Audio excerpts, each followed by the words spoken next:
प्रिय विद्यार्थियों, अब हम आइए वर्णों के उच्चारण स्थान की ओर प्रवेश करें। जब आप विद्यार्थियों आप खुद अनुभव कीजिएगा कि जब हम किसी वर्णों का उच्चारण करते हैं तब हम किस अंग का प्रयोग करके वो उच्चारित हो रहा है, इसे आप देखिएगा।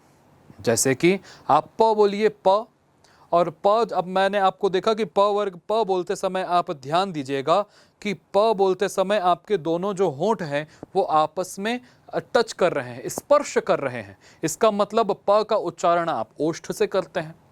जब आप अ बोलेंगे तो अ बोलते समय अपने कंठ पर हाथ रखिए और अ बोलिए अ, तो अ बोलते समय सबसे अधिक जोर आपका कंठ में जाएगा।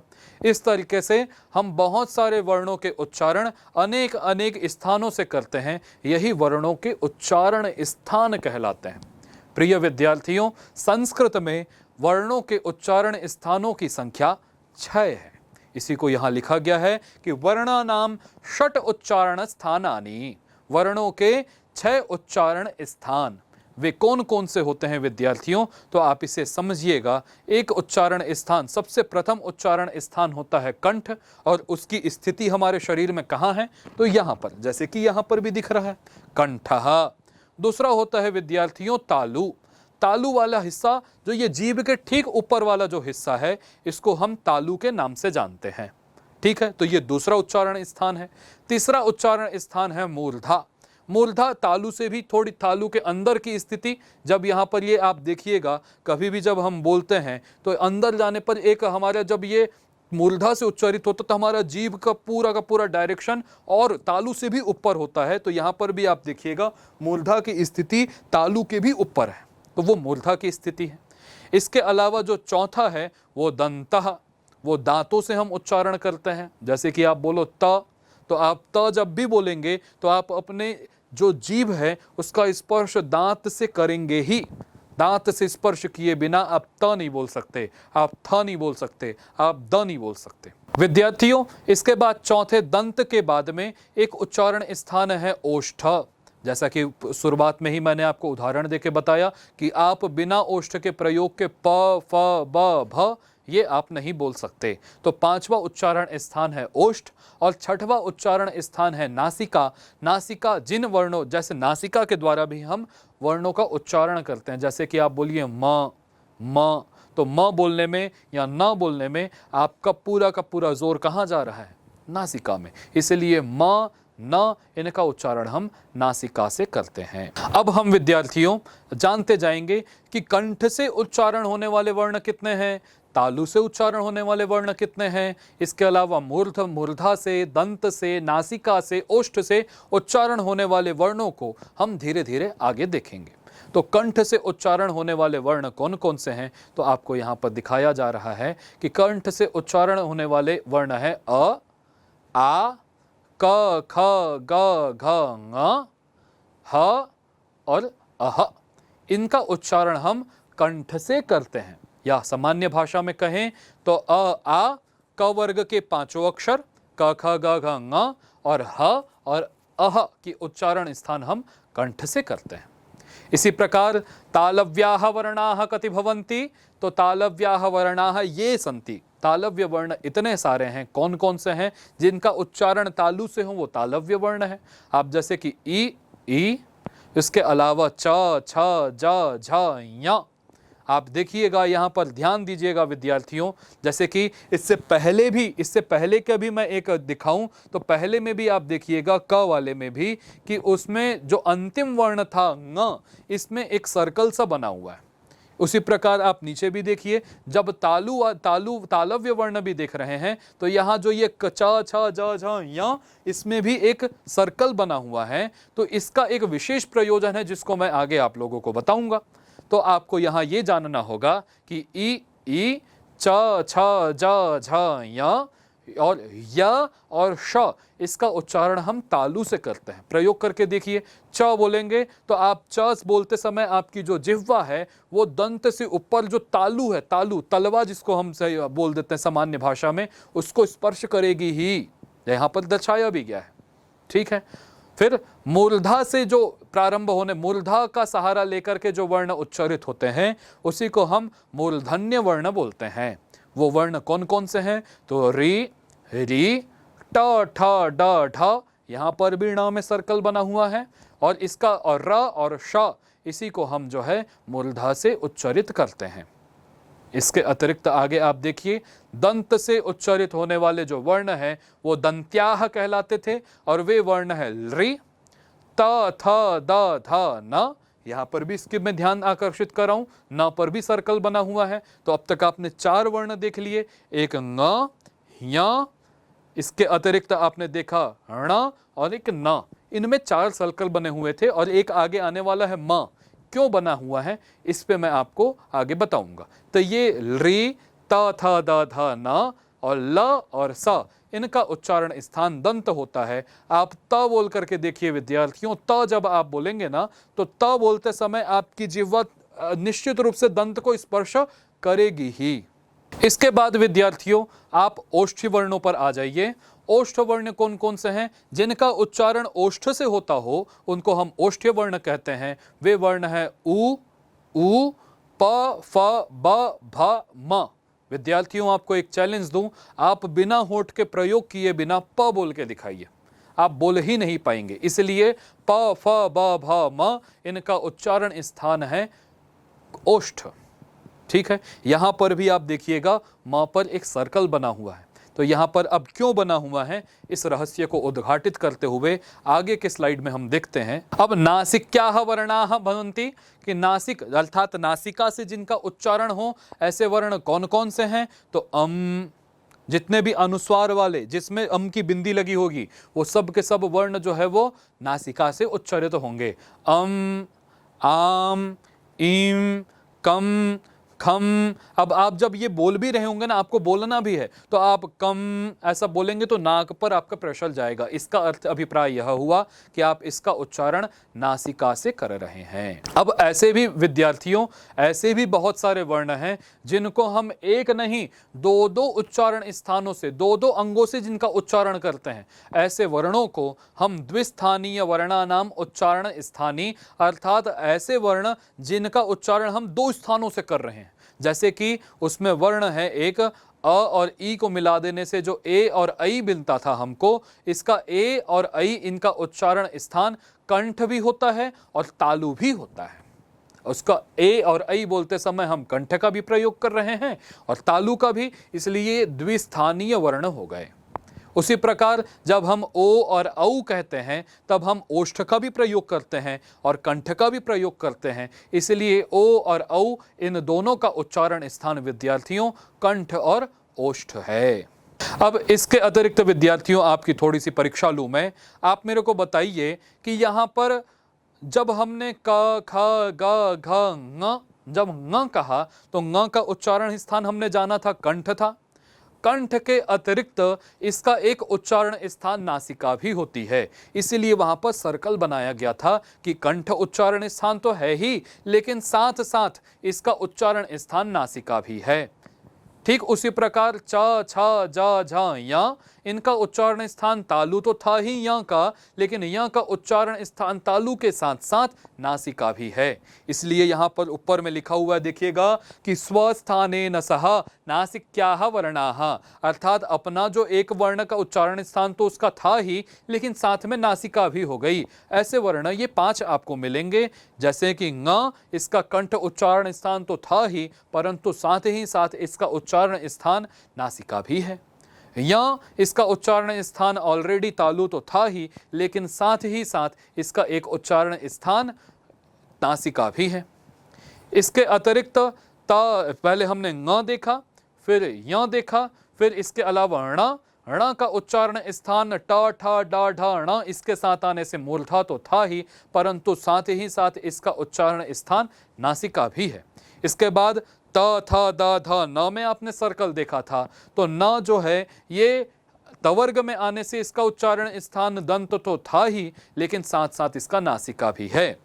इसी प्रकार जब हमने प फ ब भ म बोला तो म का उच्चारण स्थान ओष्ठ तो ऑलरेडी है ही, लेकिन ओष्ठ के साथ साथ इसका उच्चारण स्थान नासिका भी है। इस प्रकार हम जान सकते हैं कि अपने उच्चारण स्थान के साथ साथ जो नासिका का भी प्रयोग करें वो भी नासिक्याः वर्णाः इनके अंतर्गत आते हैं। इसमें दो चीज हमको मिलाना होगा, एक तो खुद का स्थान, जैसे ङ का स्थान कंठ था, हमने नासिका और मिला दी। उसी प्रकार यहाँ का उच्चारण स्थान तालु तो था ही, हमने नासिका और मिला दी। तो यदि आपसे कल के लिए कोई पूछे कि यहाँ का उच्चारण स्थान क्या है तो आप उसे दो बताइएगा, तालु भी है और नासिका भी है। उसी प्रकार यदि आपसे कोई म का उच्चारण स्थान पूछे तो आप उसे दो बताइएगा, ओष्ठ भी है और उसका उच्चारण स्थान नासिका भी है। प्रिय विद्यार्थियों, तक आपने देखा होगा कि जितने भी वर्ण थे उन सभी का उच्चारण स्थान हमने देख लिया। इन उच्चारण स्थान, इन वर्णों के बीच में एक वर्ण ऐसा रह गया था जिसका उच्चारण स्थान हमने नहीं जाना था, वो वर्ण है व। तो व का उच्चारण स्थान भी दो होते हैं, एक होता है दंत और एक होता है ओष्ठ। तो यह कह सकते हैं कि ओष्ठ दो होते हैं, इसलिए उसका अभिप्राय यही है यहाँ पे कि दंत और ओष्ठ मिला करके व का उच्चारण करते हैं, इसीलिए हम इस व को दंत्योष्ठ वर्ण भी कहते हैं। ठीक है, अब आइए यहाँ पर एक साथ जो है सभी वर्णों को एक स्लाइड में देख लिया जाए। सर्वेषाम एक स्थानीय वर्णानाम उच्चारण स्थानानि, ऐसे वर्ण जिनका एक ही उच्चारण स्थान था तो वो कौन कौन से होंगे, तो आइए एक से ध्यान देते हैं। यहाँ पर कंठ्याः, अब जिनका कंठ ही उच्चारण स्थान है ऐसे वर्ण कौन कौन से थे, अ आ, क ख ग घ, ह और अह। यहाँ पर क ख ग घ ङ क्यों नहीं लिया गया, क्योंकि ङ का उच्चारण स्थान दो हो जाएंगे, एक तो कंठ होगा ही और साथ में मैंने अभी आपको बताया नासिका भी है। तो यहाँ पर हमको किन को ग्रहण करना है, जो एक स्थानीय है, जिनका उच्चारण स्थान एक ही है। ठीक इसी प्रकार दूसरा तालव्याः, तालु स्थान वाले, एक तालु है एकमात्र स्थान जिनका ऐसे वर्ण कौन कौन से थे, तो ई, च छ ज झ य और श। इसके अलावा य का ग्रहण क्यों नहीं हुआ च छ ज झ य में, क्योंकि उसका एक उच्चारण स्थान नासिका भी थी। इसी प्रकार मूर्धा से प्रारंभ होने वाले, मूर्धा से उच्चारित होने वाले वर्ण कौन कौन से हैं, री, ट ठ ड ढ ण और र और श। समझ में आ रहा होगा ऋण का ग्रहण क्यों नहीं हुआ विद्यार्थियों, क्योंकि ऋण जो है द्विस्थानीय है, एक स्थानीय नहीं। और इस स्लाइड में हम वही देख रहे हैं जिनका उच्चारण स्थान एक हो। समझ में आ गया। इसी प्रकार जो दंत्य वर्ण कौन कौन से हैं जिनका केवल दंत से उच्चारण होता है, तो वो है री, त थ द ध ल और स। यहां पर भी न का ग्रहण नहीं हुआ क्योंकि न का उच्चारण स्थान दंत के अतिरिक्त नासिका से भी होता है। इसके अलावा ओष्ठ्याः, ओष्ठ्य वर्ण कौन कौन से हैं, तो उ, प फ ब भ, म नहीं है एक स्थानीय, क्योंकि नहीं है वो एक स्थानीय नहीं है, वो द्विस्थानीय है, इसलिए यहां म का ग्रहण नहीं हुआ। इसके अलावा जो छठवां रह जाता है नासिक्याः, नासिक केवल और केवल नासिका से हम अम का उच्चारण करते हैं। तो अभिप्राय यहां पर आप पूछ सकते हो कि सर हम तो ऋण का भी उच्चारण भी आपने नासिका बताया, तो वहां केवल नासिका नहीं थी, नासिका और मूर्धा दोनों थे। बात मेरी स्पष्ट होगी विद्यार्थियों।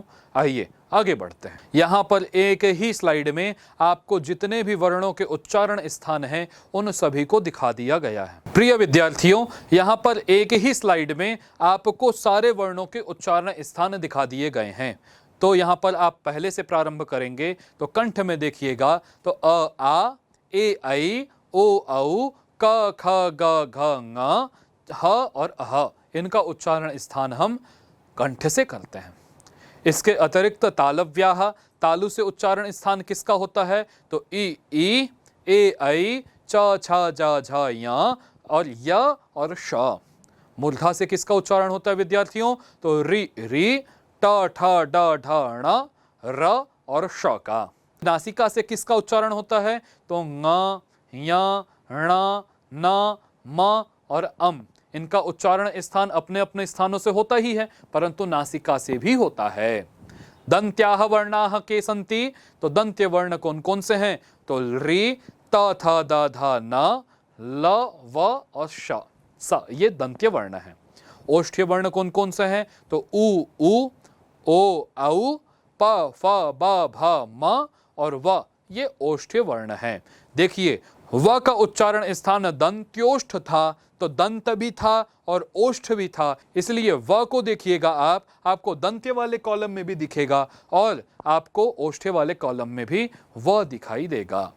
आइए विद्यार्थियों, अब आपको कुछ विशेष बातें हम आपको यहाँ पर बताएं। आप इन चित्रों को देखिए और चित्रों को देख करके देखिए, चित्राणि ध्यानेन पश्यन्तु, चित्र को ध्यान से देखिए। शिक्षकस्य सहाय्येन, शिक्षक की सहायता के द्वारा आप एतेषां चित्राणां वैशिष्ट्यं लिखन्तु, इन चित्रों की विशिष्टता को आप लिखिए। अब कुक्कुटः विरौति, कुक्कुट आवाज करता है, तो आप देखिए मैंने आपको पहले बताया था कि जैसे कि हमारे यहाँ 3 वर्ण होते, 2 प्रकार से हमने बांटा था स्वरों को, एक ह्रस्व और एक दीर्घ। आज अब आपको मैं तीसरा भी बता रहा हूँ, वो होता है प्लुत। क्या होता है विद्यार्थियों? प्लुत। तो आप कहेंगे अ ये ह्रस्व है, आ ये दीर्घ है, और इसी को थोड़ा और लंबे समय तक बोलो आ, तो ये प्लुत हो जाएगा। उसी प्रकार ई भी 3 प्रकार की, ई ह्रस्व ई, फिर दीर्घ ई, फिर प्लुत ई। फिर उसी प्रकार ऊ भी 3 प्रकार का, ऊ, ऊ और ऊ, ये प्लुत वाला। अब इनकी मात्राओं का विभाजन किया गया है विद्यार्थियों कि जो ह्रस्व वर्ण होते हैं ना, जो ई उ, इनकी जो है एक मात्रा होती है, इनको हम एक मात्रा में गिनते हैं। इनकी कितनी मात्रा? एक। लेकिन दीर्घ होगी तो वे द्विमात्रिक होंगे, अर्थात उसमें 2 मात्राएं होंगी, और प्लुत होगा तो वो त्रिमात्रिक होंगी, अर्थात उसमें 3 मात्राएं होंगी। इसी प्रकार आप देख लिए, जहां पर ये जब ये कुक्कुट एक जो है ये मुर्गा जब आवाज कर रहा है, तो ऊ, जब उसने एक बार ऐसे ऊ, फिर बोला एक मात्रा, फिर बोला ऊ, फिर एक मात्रा, फिर थोड़ा उसने लंबा बोला ऊ, तो ये दीर्घ हो गया और द्विमात्रा हो गई इसकी, दीर्घ की 2 मात्रा, और उसने फिर लंबे समय तक बोला ऊ, तो ये 3 मात्रा कहला गई उसकी। इस तरीके से हमको जानना चाहिए। इसी प्रकार चाशः, चाशः अर्थात नीलकंठः विरौति, जब नीलकंठ भी जब वो ध्वनि करेगा तो वहां पर वो एक मात्रा पे ही करता है, परंतु जब वो आप सुबह सुबह जो है, अब तो सुनना भी अब मुश्किल हो गया है, लेकिन सुबह सुबह जब वो मुर्गा जब आवाज करता था तब वो पहले ह्रस्व में, फिर और थोड़ा ज्यादा बोलता था, फिर और बोलता था, अर्थात पहले वो ह्रस्व ध्वनि निकालता था ऊ, फिर उससे थोड़ा तेज और बोलता था ऊ, फिर उसके बाद प्लुत निकालता था ऊ। तो ये इसने तीनों स्वरों में बात की, मतलब ह्रस्व में, दीर्घ में और प्लुत में। लेकिन जब काक बोलेगा तो काक हमेशा 2 मात्रा में बोलता है। शिखी, शिखी अर्थात जिसकी शिखा में कुछ हो, तो आपने देखा होगा मयूर की शिखा में हमेशा कुछ ना कुछ ऐसा लगा होता है, इसलिए उसे शिखा, शिखी या मयूरः। के काम करोति, के काम मतलब वो की करके आवाज करता है ना, तो इसकी भी ध्वनि हम आपको सुनाएंगे। तो ये भी जब बात करता है तो वो 3 स्वरों में डायरेक्ट वो प्लुत में बात करता है, ह्रस्व और दीर्घ में बात करते ही नहीं, इसलिए इसकी तिस्रः मात्राः भवन्ति। इसके अलावा नकुलः नेवला, तो नकुलः ध्वनयन्ति, नकुलः ध्वनयति, अर्थात वो नकुल जो है वो आधी मात्रा में, नकुल भी कैसा ध्वनि करता है, इसको भी हम आपको यहाँ पर सुनाएंगे, तो उसकी आधी मात्रा होती है। ठीक है, यहाँ पर एक श्लोक के माध्यम से इसे स्पष्ट कर दिया गया है कि देखो, चाशस्तु वदते मात्रां द्विमात्रां त्वेव वायसः, शिखिरौतीति मात्रं तु नकुलस्त्वर्धमात्रकम्, अर्थात जो चाशः है, जो चाशा अर्थात जो नीलकंठ पक्षी है, वो हमेशा एक मात्रा में ही, ह्रस्व मात्रा में ही बात करेगा, और ह्रस्व की एक मात्रा होता है ना। द्विमात्रम त्वेव वायसः, वायस अर्थात काक, अर्थात कौवा हमेशा द्विमात्रा में बात करता है। और शिखिरौति त्रिमात्रम तु, शिखी अर्थात मयूरी हमेशा त्रिमात्रा में बात करेगी, अर्थात वो प्लुत स्वर में ही बात करती है हमेशा। और नकुलः, नकुलस्त्वर्धमात्रकम, और नकुल की जो मात्रा है वो हमेशा आधी ही रहती है, इसलिए वो व्यंजन के समान है। तो यहाँ पर विद्यार्थियों हम इसको एक सूत्रों के माध्यम से भी उच्चारण स्थान को हम जान सकते हैं। पहले तो आपको जानना होगा कि जैसे कि हम पंकज कहें या नीरज कहें या पद्म कहें या कमल कहें, ये चारों एक ही अर्थ को बताने वाले थे, पर्यायवाची थे। ठीक उसी प्रकार हमने जो 5 वर्ग बांटे थे, क वर्ग, च वर्ग, ट वर्ग, त वर्ग, और यहाँ पर अंतिम वर्ण था प वर्ग, इन्हीं क वर्ग को यदि हम कु कहें, तो भी वही मतलब है। अर्थात मैं कहूं क वर्ग में कितने अक्षर आते हैं तो आप बोलेंगे 5, मैं बोलूंगा कु में कितने अक्षर आते हैं तो अब भी आप बोलेंगे 5। कु माने क ख ग घ ङ। मेरी बात स्पष्ट हो रही है। इसी प्रकार चू माने च वर्ग च छ ज झ य। इसी प्रकार टू माने ट वर्ग ट ठ ड ढ ण। इसके अलावा प वर्ग को हम क्या बोलेंगे पू और त वर्ग को हम बोलेंगे तू।